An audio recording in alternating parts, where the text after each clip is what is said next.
No, that didn't. Yeah. All right, everybody. Welcome to Unscripted One-on-One. And from my soon-to-be moving studios, as I announced recently. But what an exciting time for me tonight. I'm very excited about this. We were just talking offline, and I have the lovely Miss Fatima Oliver with me today. She is a wife, mother, and author, and my favorite part is an extreme lover of chocolate. Um, She also has a passion for helping others using what she calls a baby step approach. Fatima has been able to embrace the work necessary to heal from childhood trauma, heartbreak, and abuse, which I think we're going to talk a little bit about. And much of her life's journey is shared in her new book, The Prescription is in the Dirt, Yes. now available on Amazon.com, which we'll get all the links by the end for sure. But welcome to Unscripted One-on-One. This is such a true honor for me. Thank you. Shoot, it's an honor for me too. I'm just excited. I think my husband is just happy that other people want to talk to me, so I don't just keep talking to him. Blah, blah, blah, blah, blah. So he's cheering on the outside of the door, like, "Go, bring it home." Yeah. So Well, I love your awesome. website. I Thank love you. everything that you provided to me. There's just so much here. You have a story to tell. So let's Yeah. just start with that. Let's tell your story. Well, shoot, there is a lot to tell, but I would just try to summarize it. I am from Las Vegas, Nevada, born and raised, Tarkanian legacy all day long. UNLV for life, I love 702 is in UNLV. my blood. Now that that's out the way, um, I love me some I UNLV. I'm not gonna lie. yes. I love Now them. we Sorry. it has to be the right era though. Right now they're like, but it's my family. Yeah. I can talk about them, nobody else can. So yeah, I'm from Vegas, born and raised. About I don't know, 10 years ago, I moved to Charlotte, where I really feel like God started doing some work in me and really started kind of helping me to figure out who I was. And then about 2 years ago, I moved to Ohio. So I'm the only girl out of five boys. I grew up with all boys, no sister in sight. So really, any girl that I thought was cool, she was automatically my sister. I have so many sisters, it's crazy. I adopted them. Not sure if they adopted me, but I was like, "You're my sister." so, and yeah, and then I wound up having all boys. So I have four boys and my husband. So I'm in a home full of testosterone, which is really special at times. We talk a lot about poop and farts and booty. Okay, sorry, but that's what they talk about, and that's kind of like our love language. Yeah. Um, and so yeah, it's definitely been a roller coaster. Growing up in the heart of the inner city, as it's nicely put, but I say the hood. Mm. It was tough. So there wasn't a lot of privilege. I grew up with a single mother. My father, unfortunately, was absent. He was dealing with a lot of addictions, alcohol, but primarily drug addiction. And so, in his words, that was one of the major reasons why he kind of stayed away from me. He never wanted me to see him high. And so, Mm. well, that meant that he was high all the time. So I never saw him. And Wow. so, my experience was just not having a father and always trying to find some type of a father figure. My mother was tough as nails. She came from generationally a tough as nails mother. That's just how it was. Her mother was a single parent with like seven kids, and then my mom had three boys of her own. Me made four, and my dad had two sons. So she just had, her home was full of ambitious boys that could get into mess, and we lived in the hardest part of town. So she was very tough. The byproduct of that, unfortunately, is that there wasn't a lot of room for affection. Mm. There wasn't a lot of room for emotional support. I didn't know really what that looked like. I definitely was raised to be a survivor, to have grit, to have tenacity, to be able to mark things off of a chart or a task list and be able to say, did that, did that, did that. But as far as being in tune with my emotions, being allowed to express sadness or disappointment or frustration or sorrow, unfortunately, how did I hear it said? Drama was celebrated. Mm, Yeah, drama was celebrated, angry was celebrated, passion, which just means more anger, was celebrated. But the other parts of us was kind of looked at as weakness. And so I grew up with a pretty tough shell around me. I wasn't a mean person. I was a timid person that internalized a lot, and unfortunately, that led me down a huge spiral of anxiety and depression. mm. Wow. Wow. That You asked. well, and you told, and thank God for that. That's what this is all about. That's what Unscripted is about, is stories, and that there's a lot to unpack there. Yeah, When, because you're clearly not the product of that environment as I speak to you now. yeah. What was the turning point for you? And I truly don't Ooh, know this. You and I just met today, so I don't yeah, know what that answer is. There had to be a turning point. There had to be, or turning points or moments. yeah. What was it? I mean, most of my life, I just feel like God had his hand on me. I grew up a Buddhist. I Mm, grew up a Buddhist in the Nichiren Daishonin Buddhism. It's looked at as the one true Buddhism. That's how it's viewed. And my family are Buddhist. My grandmother was a Buddhist. This was a generational religion that gave me. So at a young age, I had spirituality, right. and so I was always taught in a form of meditation. Anytime there was something that was going on, I would view it now as a form of meditation, reciting the prayers, and you get into like this zone of kind of like a form of meditation and trying to kind of get to your clearness or your soul or what have you. But I had aunts who were not Buddhist. They would toss back and forth, and one was a Christian, and so I would often go to church with her, and those songs would resonate in my soul and in my heart, and they just stuck there with me. I love to sing. Music was in my family. That's just we were very artistic in our family, and so the music was kind of the bait, I want to say, that God used on me was the Hmm. bait. And so throughout my life, up until 19, when I decided to become a Christian, I always had that deep down seed that was inside me. And then eventually, just pure curiosity and a boy, there's always a boy in the story, and a boy, he was a Christian. His family were Christians, and they basically introduced me to Christ. That relationship didn't really last. It went on and off, but my foundation of who God was, honestly, that family introduced me to the true foundational practices of Christianity. And then God just put key people in my life, which He does for all of us, to help guide me and structure my walk and baptize me for the first time and teach me about vertical worship and horizontal worship and just all the fascinating things about who Christ is. And so I was always taught from the age of 19 by my godfather that the church is a spiritual hospital. We are all sick, and that's where we go to get healing.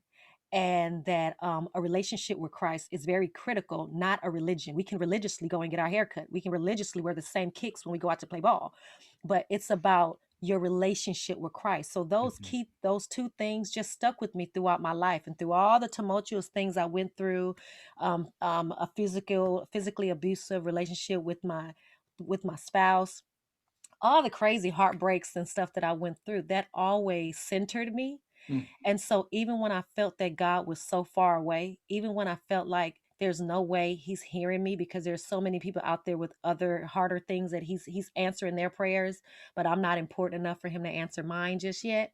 Even through all of that, I still prayed to him. And so mm, I really believe it was that connection, that anchoring from God that kept me even when I didn't think he was keeping me.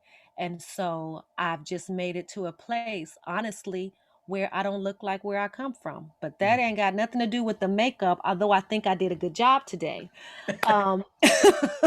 It really had to do with God and His Holy Spirit just working through me in the most horrible moments of my life, and me learning how to lay prostrate before Him and learning how to get on my knees and pray to Him, and honestly getting to a place like Hannah did, and saying that no matter what, these are my desires. I want this so strongly, but no matter what, your will be done in my life, and yet will I praise you. No matter if you give me a child, if you don't, I will praise you.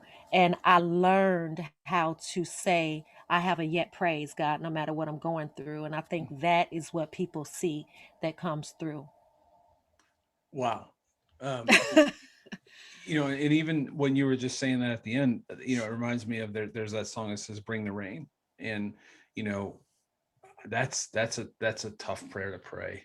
Is Yes. I'm Yeah.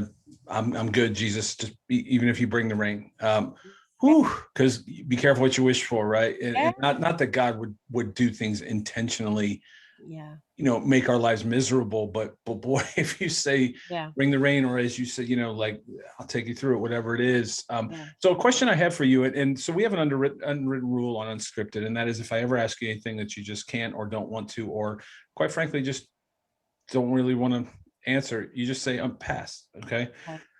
So this may be a tough question. As you were working out your faith, Yeah. given the history as you've spoken about, and again, we're just meeting today for the first time, Yeah. given the history from a male perspective in your life, did you have a hard time walking that out, trusting God Yes. because of the history in your life? Yeah, and the lack of connection, right? Yes. So, and my brothers, I mean, they were boys and they wanted me to cry. So when I Mhm. cried, they thought it was funny, right? Yeah. Because that's just what boys do. And not having a positive male figure around that age. I had two stepfathers. One physically abused me, one sexually abused me. And Mm. so that was my identity when it came to the father. So when I would read in the scriptures, the Father will heal you. God is our, or people would try to make it tangible and they would say, God is your Father. I could not relate. Right. I couldn't relate because I didn't know what that looked like. I knew Mhm. that he wasn't bad. So I Mhm. didn't put him in that category, but I just had no connection. And being raw honest, I just started learning what that really looks like. A father and daughter relationship, and what was a healthy father daughter relationship was when I married my husband. I upgraded, by the way.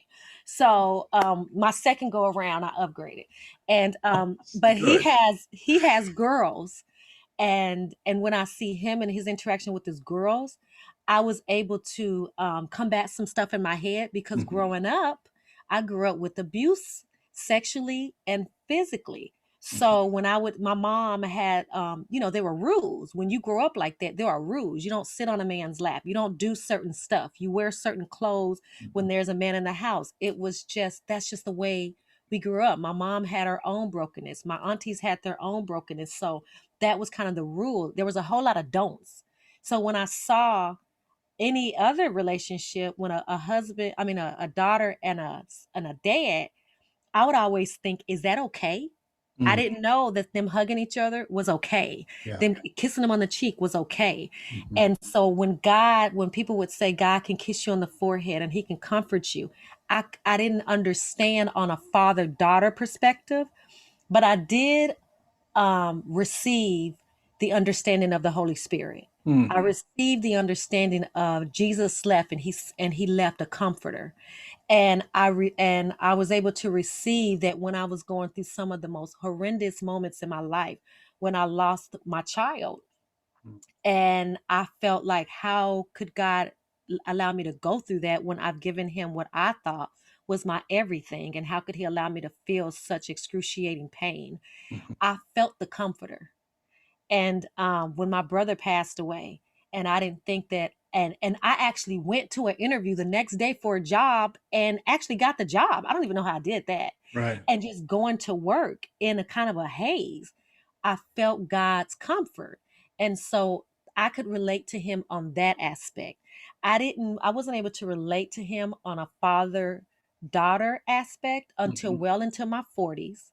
And really, when I started to form a relationship with my biological father, and the relationship has been such a blessing, I was able to finally get an understanding of, wow, if this is how it is for like your real dad, like your biological dad, like if this is this what I've been missing, then wow, God really loves me a lot. So I'm constantly learning that because me and my earthly father's relationship is constantly evolving. So Hmm. God is also constantly showing me just how awesome he is and how much he loves me. And I'm working on the proud factor of the fact that he's proud of me. I'm Hmm. not used to that. So that's really something that I'm working on now, is accepting that God is so proud of me. That is a new space for me. So Yeah. Well, I don't know. I don't want to say I don't know him personally, because I mean, we're supposed to know him personally in our relationship with Christ, but I have to believe he's very proud of you, just based on what you said already, and just your presence, just your light, just who you are in the, wow. I don't know, 15 minutes we've been together. Literally, I Thank have to. I know God's proud, and especially knowing what He knows more than any of us that you've even shared with this audience would know. To be such a wonderful spirit and have so much light and have so much joy and give God the praise and all of that. you. Yeah. Um, Pretty sure He's going to be pretty proud. And again, I don't know. I don't have a red bat phone right here that I could Right. dial that up, You don't but have the and easy maybe button where I'm you can be like, speaking out hey, of school. God. Maybe I'm speaking out of school, but I really do feel like I mean, because I that's all he wants, right? He just wants us to. The questions I always say that I always believe is he's going to ask us two things: what did you do to bring glory to my name, and what did you do with the talents I gave you? Yeah. The rest of it, there's a lot of messy in there for us. Some of it more messy than others. Some, for there's a lot that everybody has to go through, and some people sail right on through, and you Yeah. know God be the glory for those people. But a lot of us kind of get stuck in the mud, and whatever that might be, either whether it's our own doing or an upbringing or the Yeah. environment, whatever it might be. But those are the two questions he's going to say: what did you do to bring glory to my name, and what did you do with the talents I gave you? And so Absolutely. far, I think you've checked both the boxes. So you're doing well. It took a So long time. It took a long let's time. transition, because tell Yes. me, what is the baby step approach? So what I learned was, number one, when I got to a place where truly I had gotten to a place where I felt just 2 years ago that I was really having a nervous breakdown. I felt like I was losing my natural mind. And there is something to be said to having peace of mind. It is Mhm. true. It is a real, I think, spiritual thing. And when people say they're losing their mind, we say that so cavalierish, but Mhm. it is such a fearful thing to walk around feeling internally that you're not recognizing yourself, that you're becoming a stranger to yourself. And for me, that's the moment that I had a couple years ago. Um, and it was hard to articulate it. I had just had a move. I relocated to Ohio, and I got real unbusy. And it was in that unbusyness that God really started pulling my coattail.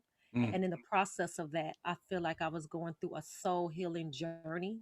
That's a nice way to say I really felt like I was losing my mind, and all I could do was pray to God to help me because I didn't know what was going to happen. Mm. And so, through some godly counsel, from my tribe, and just with them giving me the courage to take some hard steps and go speak to somebody, I wound up going to counseling.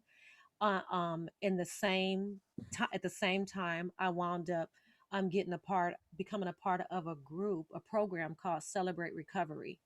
And for those who don't know what that is, it's similar to a Alcoholics Anonymous program or a Narcotics Anonymous program. It has 12 steps, but they're built around biblical principles more so than these other programs. You don't have to be an alcoholic or on drugs. This is for any hang up or hurt that you're dealing with. And for me, clearly I had some stuff going on that God was trying to bring up to the surface. And so my church was actually offering it. So I did both. Mm. I went through a book step program, which was 4 books, 9 months worth of dedication. And through each book, it makes you go farther and farther into pulling the layers like an onion, peeling back the layers and looking at the core issue of what is going on with you. What are your triggers? Why do you get so angry when somebody says a certain thing to you? Why are you so defensive when you try to date and everybody is saying you got a chip on your shoulder? Mhm. Why can't you forgive this person for this unforgivable thing? So it sends you through all these different straight facing hard truths, head on type of conversations. And so that information I took to my counselor, and we worked through it together, and we worked through the emotional aspect of it, because like I said before, I grew up learning how to survive. Mm, I never dealt with the emotional trauma of surviving so many things. And so in the process of that and working through this 9-month journey, for me, I learned that if I wouldn't have done these 3 steps, baby steps to me, because there's so much more that can be done. But if I wouldn't have did these critical things, I don't think I would be where I'm at, mm, honestly. And one of those is having a safe place to fall.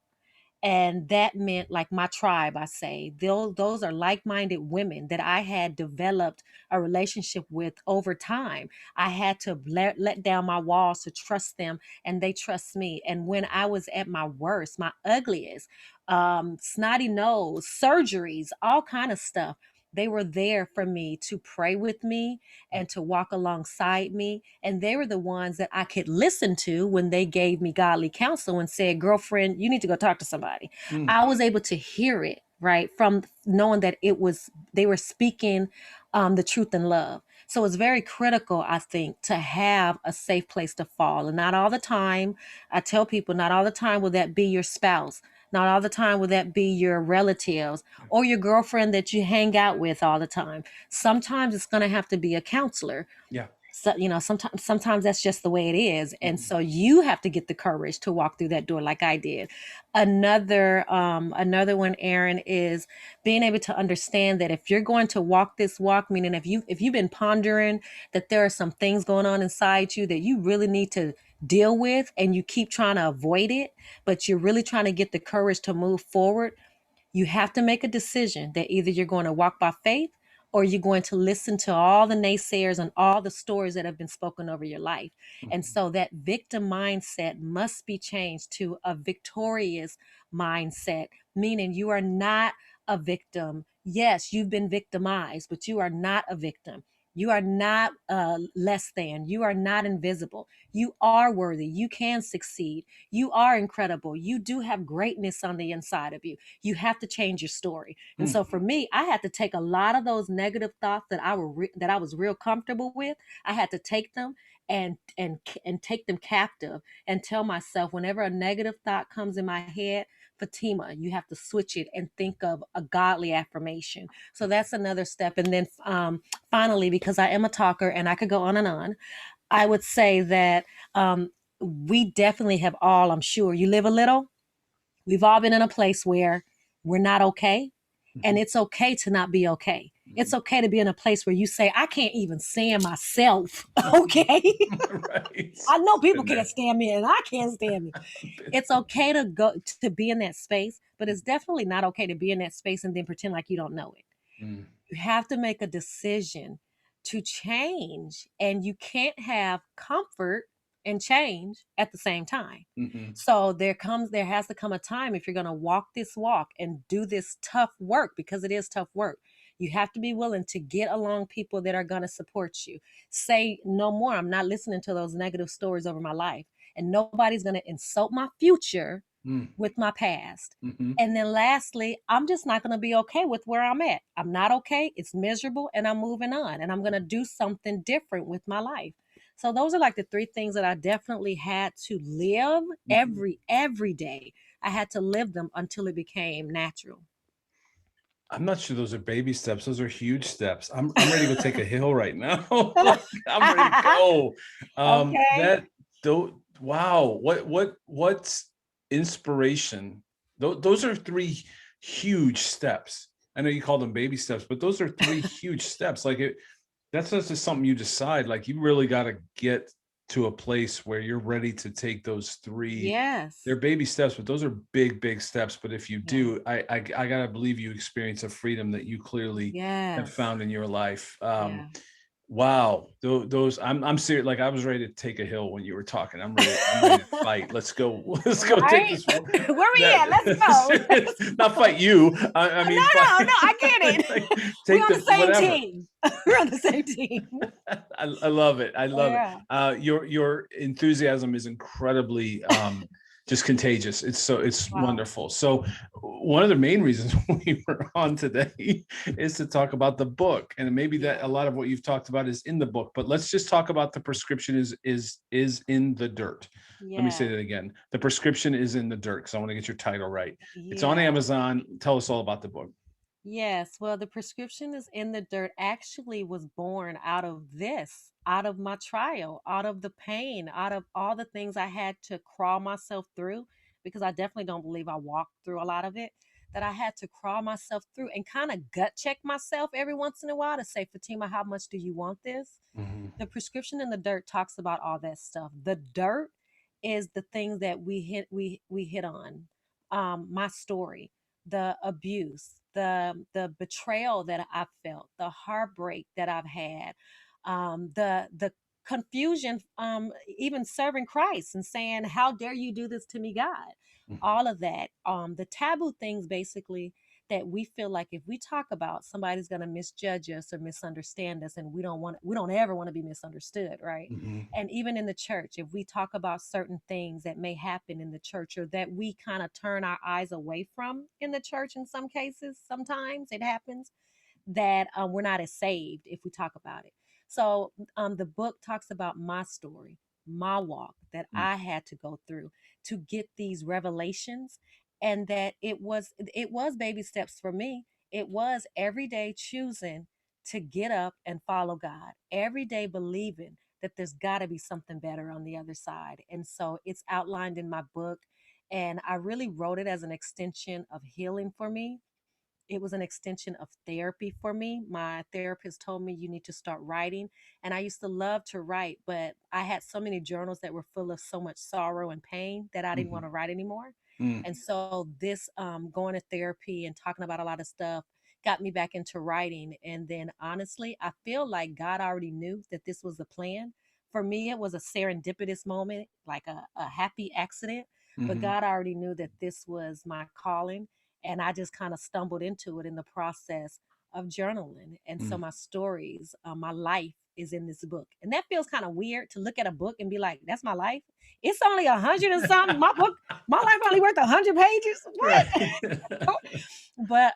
But it's awesome at the same time, and I just pray that it speaks for people who have not gotten the courage yet to speak for themselves. It's Mhm. okay, because Mhm. I've been there. It took a lot of years. I am 46 years old, and Mhm. it took a lot of years for me to get okay with talking out loud and telling my story. So it is okay if people listening and viewing are not there yet.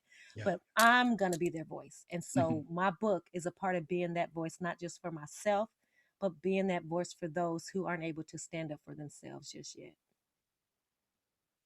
Amazing.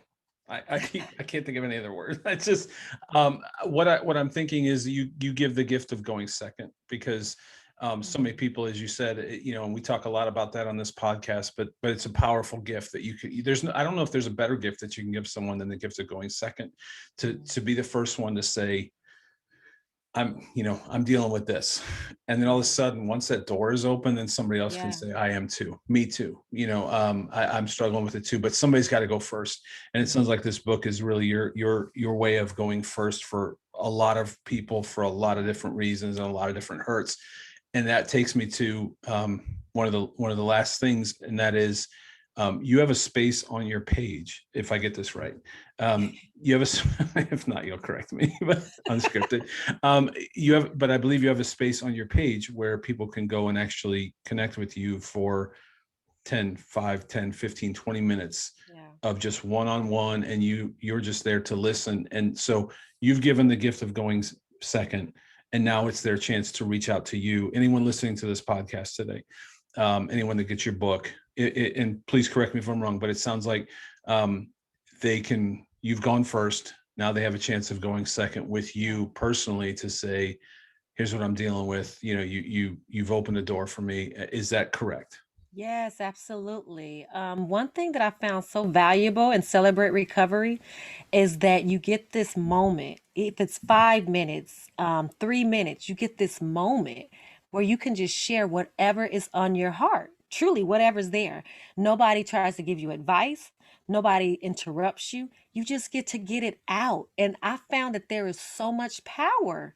I didn't even know.